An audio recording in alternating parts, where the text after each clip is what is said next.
জনাব শফিকুল ইসলাম মাসুদ, আপনার কাছে যেতে চাই এবং একটি ছোট প্রশ্ন করতে চাই যে জাতীয় নির্বাচন কবে চান? ডেট।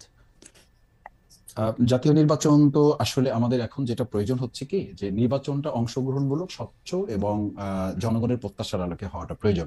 তো সেটার জন্য বিগত 16 বছরে বাংলাদেশে যে ধরনের ন্যক্কারজনক প্রশাসনিক অবকাঠামো তৈরি হয়েছে এবং সাংবিধানিক প্রতিষ্ঠানগুলো যেভাবে ধ্বংস করে দেওয়া হয়েছে, এটার জন্য তো একেবারে মিনিমাম ন্যূনতম একটা সময় দিয়ে এগুলো সংস্কার করার পরে নির্বাচনটা হওয়া জরুরি। এই জায়গাটা আমি মনে করি যে যৌক্তিক একটা সময় এবং যৌক্তিক সংস্কারগুলো সম্পাদন করে কম সময়ের মধ্যে নির্বাচনটা হওয়া প্রয়োজন। আপনাদের মাথায় কি কোনো ডেট আছে, যে ধরা যাক 2030 সালের সেপ্টেম্বর? আমরা 2030 সাল তো না, এখন তো 2025 চলছে। হুম হুম। আমরা মনে করি যে 2025 সাল বা 26 সাল এই তারিখটা যত না গুরুত্বপূর্ণ, তার চেয়ে গুরুত্বপূর্ণ হচ্ছে নির্বাচনটাকে সুষ্ঠু, অংশগ্রহণমূলক এবং জনগণের প্রত্যাশার আলোকে করার জন্য যতটুকু করা প্রয়োজন সেটার জন্য 2 মাস, 5 মাস, 6 মাস। আমার মনে হয় তো আমরা 16 বছর তো নির্বাচন ছাড়া থাকলাম। হুম। সুতরাং এখন তো আমাদের, আমি তো মনে করি এটা বলতে কোনো দ্বিধা নেই যে আমাদের ছাত্র জনতার এই ঐতিহাসিক একটা গণ অভ্যুত্থান না হলে আল্লাহ তাআলা ভালো জানতেন, তিনি জানেন যে এটা আমাদের তো 29 সাল পর্যন্ত আমাদের তো প্রস্তুতি নিয়ে থাকতে হয়েছিল, হুম হুম। বা আমরা সবাই তো সেই প্রস্তুতি নিয়েও ফেলেছিলাম, কেউ হুম কেউ মনে করেন। হুম। তো সেই জায়গায় আমরা যেখানে 29 সালে নির্বাচন হওয়ার কথা ছিল, সেখানে আমরা 6 মাস, 1 বছরের এই তাড়াহুড়ো প্রবণতাটাও তো আমার কাছে খুব ভালো মনে হয় না। আমার কাছে বরং মনে হয় যে এই নির্বাচনটাকে প্রত্যাশিত করার জন্য হুম হুম। আমাদের যেটুকু সময় সংস্কারে নেওয়া প্রয়োজন, হুম সেটার জন্য একটা সময় আমাদের ঠিক করা দরকার। নির্বাচনের জন্য সময় ঠিক না করে হুম। ঠিক করতে হবে সংস্কারের জন্য সময়। ওকে। তো আপনি কি মনে করেন সংস্কারের জন্য সময়, মানে এইটা হচ্ছে যে দুইটা অ্যাপ্রোচ থাকে? তো তো প্রধান উপদেষ্টা ডক্টর মোহাম্মদ ইউনূস বলে দিলেন যে আমি একটা টাইম ফ্রেম বেঁধে দিয়েছি, এটা 2025-এর শেষ থেকে 2026-এর আধাআধি পর্যন্ত।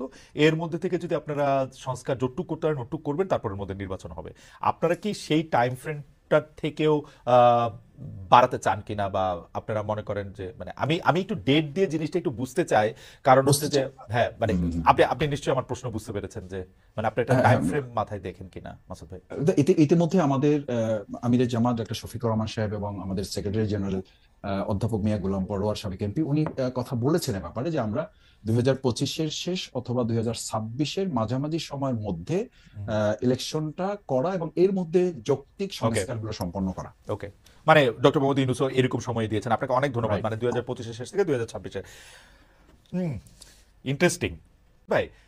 আন্দোলনের মধ্যে কিন্তু বিএনপির শুধু 34 দিনের অংশগ্রহণ না, 17 বছরের ত্যাগ তিতিক্ষা, তাদের প্রচুর লোকের গুম হওয়া, মামলার মধ্যে থেকে পড়ে সর্বশান্ত হওয়া, বিভিন্ন জায়গা থেকে চাকরিচ্যুত হওয়া, পড়ালেখা শেষ করতে না পেরে রাস্তা রাস্তা ঘুরে নানা ধরনের অবদান রয়েছে। এবং এই যে কোটা আন্দোলনের মধ্যে যখন এই বাচ্চা ছেলে মেয়েরা মার খেতে শুরু করেছে, তখনও কিন্তু বিএনপি ঝুঁকি নিয়ে, রিস্ক নিয়ে বিভিন্ন কাজ করেছে। কিন্তু আমরা কিন্তু খুব দেখলাম যে এই এদের মধ্যে থেকে সম্পর্কটা বেশি হয়েছে আপনাদের সঙ্গে, অর্থাৎ জামায়াত শিবিরের সঙ্গে। আমরা দেখলাম যে প্রত্যেকটা শিক্ষাঙ্গনে জামায়াতের কথা মতো, বা জামায়াত যাদেরকে নিয়োগ করতে চায় সেই রকম ভিসি, প্রক্টর, প্রভিসি সেরকম আসতেছেন। স্বাস্থ্যক্ষেত্রে আমরা দেখতেছি যে জামায়াতের দেয়া লিস্ট দিয়ে বিভিন্ন জায়গায় গুরুত্বপূর্ণ জায়গায় এটি পদায়ন হচ্ছে। তারপরে কিছুদিন পরে আমরা দেখলাম সমন্বয়করা ওপেনলি বলতেছেন যে জামায়াত শিবিরই আসলে আমাদেরকে এখানে সাহায্য করেছে। সমন্বয়কদের মধ্যে এটা আপনারা উল্লেখযোগ্য অংশ দেখলাম যারা স্লিপিং এজেন্ট হয়ে ছাত্রলীগের মধ্যে ছিল। এটাকে আপনি কিভাবে দেখেন? যে না, আপনি কি মনে করেন জামায়াত শিবিরের নেতৃত্বে যদি এই আন্দোলন হতো তাহলে এই আন্দোলন সফল হতো? ধন্যবাদ খালেদ মাহমুদ বিদায়।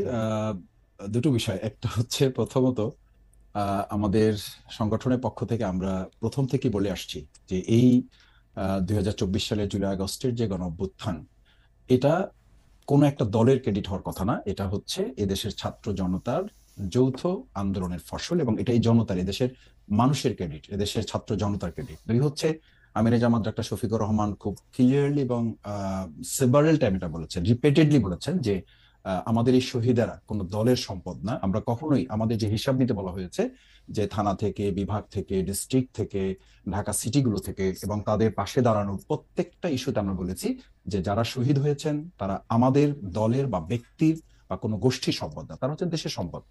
সেকেন্ড থিং হচ্ছে, দেখেন আপনি খেয়াল করবেন যে আমাদের এই জুলাই আগস্টের গণঅভ্যুত্থানের পরে আজকে যে নারেটিভটা তৈরি হয়েছে সেখানে বলা হচ্ছে বিশ্ববিদ্যালয়, মেডিকেল এগুলোতে জামাত ইসলামী, ইসলামী ছাত্র শিবিরের কোনো প্রাধান্য বা জামাতিকরণ বলে একটা কথাও এখন হুম। কেউ কেউ বলছেন। এটা খুব দুর্ভাগ্যজনক এ কারণে যে আমি একদম তালিকা করে আপনাকে বলতে পারবো যে ঢাকা বিশ্ববিদ্যালয়ে একজন একাডেমিশিয়ানকে দেওয়া হয়েছে।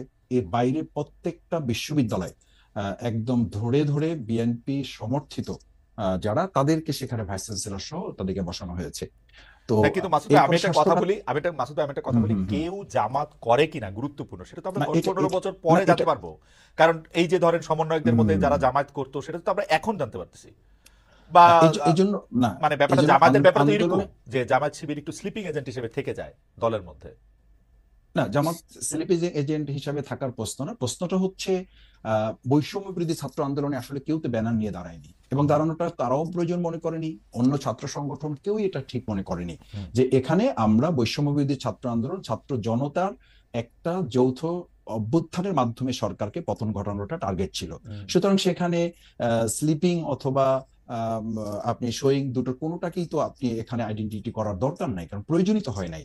সুতরাং তারপরে যেটা হয়েছে যে জামাত ইসলামী, ইসলামী ছাত্র শিবিরকে আমরা জনগণের হাতে ছেড়ে দিয়েছি যে তারা ঠিক করবে। কারণ 15 বছর আমরা তো দেখেছি যে আওয়ামী লীগ মুক্তিযুদ্ধকে, মুক্তিযোদ্ধাদেরকে তাদের ব্যক্তিগত, পারিবারিক, দলীয় সম্পদ বানিয়ে পুরো এই মুক্তিযুদ্ধ এবং মুক্তিযোদ্ধাদেরকেই বিতর্কিত করেছে, এবং তাদেরকে প্রশ্নবিদ্ধ শুধু করে নাই, তাদেরকে লাঞ্ছিত করেছে, এবং এটাকে একটা মানুষের খুব মানে ঘৃণীয় পর্যায়ে নিয়ে গেছে। আমরা মনে করি যে 2024-এর এরকম একটা বড় অর্জনও কোন একটা দল বা ব্যক্তি বা গোষ্ঠীর জায়গা না গিয়ে এটা জাতীয় একটা সম্পদের মতো করে থাকুক, সকলের সম্মানের জায়গায় থাকুক। কোনটা? এরপরে যদি কোনো ব্যক্তি এই 2024-এর যে গণ ওকে, অভ্যুত্থানের যে আমি একটু ক্রেডিটটা তাহলে কোনো আগেরটা একটু জিজ্ঞেস করি।